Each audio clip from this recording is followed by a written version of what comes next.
I think one of my highlights was when I had an exhibition at Carmen Lamanna Gallery in 1979, and it was the works Butter Models and House Viruses.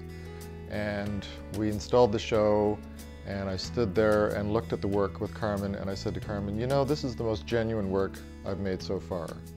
And it was a real kind of recognition of what I wanted to work on, what I was interested in working on, rather than what I thought I should work on. Because I'd made work before and had been influenced by minimalism and other artists, and that particular show really felt like my breakthrough, genuine own interest. So that was a real highlight and a kind of sense of the direction I was going to go in from then on. And because I made it without worrying about if I was making art or not, I just thought, I'll just pursue what I'm interested in. And that's what I did, and that's what it ended up being. One of the low points in my career, and I think a lot of artists' careers, is when you are in middle age, I guess, and you're no longer a hot young artist, and you're not an established master, I guess, the way that they used to have masters in the Renaissance.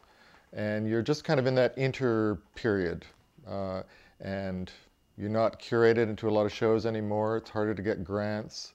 I call it the mid-career doldrums, and I think a lot of artists go through it. It's very difficult, and it just takes kind of personal commitment and stamina to get through it. Because in that period, you don't necessarily get a lot of attention. So you really have to believe in yourself to get through it and keep working as an artist. It's a very hard period, and it's a kind of invisible secret of the art world. Nobody warns you about it. You don't know it's going to happen, but for most artists, I think it does happen.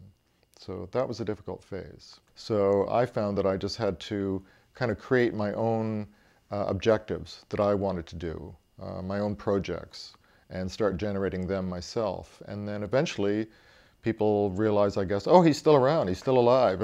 Maybe we'll put him in a show. And it starts to kind of, then the interest in your work starts to come back, I think. Mostly for me, it was recognizing that there were people that I wanted to work with and that I really liked. So I would think of a curator or a director of a museum somewhere and think, oh, I really like that person. I'd like to work with them. So I would send them a letter or phone them and say, you know, what about doing something? Maybe a show, maybe some kind of other project, like Francine Perrinet at the Oakville Galleries when she was there. We worked on a banner project that came about. Or I decided I wanted to do an artist book with my head paintings. So I worked with Stan Bevington at Coach House Press. So things like that nobody had asked me to do. I would just think of people that I wanted to work with, because I love meeting new people and working with people I like. So I kind of realized that was important to me, not having a career with an international kind of status, I guess, but just working with people I really liked. To me, being an artist is not just about making art and looking for opportunities to show it.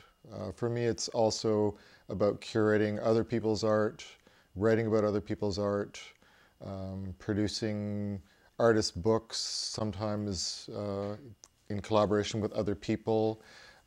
So all those, teaching as well, all those activities to me connect me to a community. And I feel very good about the sense that I'm contributing to a community as well as asking for something from that community.